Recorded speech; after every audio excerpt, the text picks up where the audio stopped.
minu meelest vahetusaasta on noorel inimesel üks selline nii-öelda esimene, kuidas ma ütlen, esimene suurem katse lävi. Saamaks aru see, et kes sa tegelikult oled. Sa lähed kodust ära ja sa teed seda tegelikult enne võib-olla, kui sa lähed ülikooli.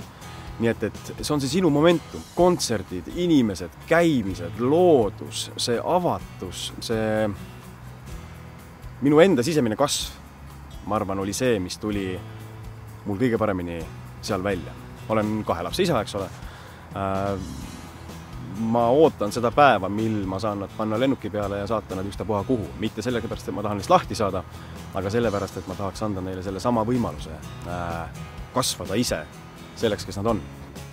Maailm täis võimalusi.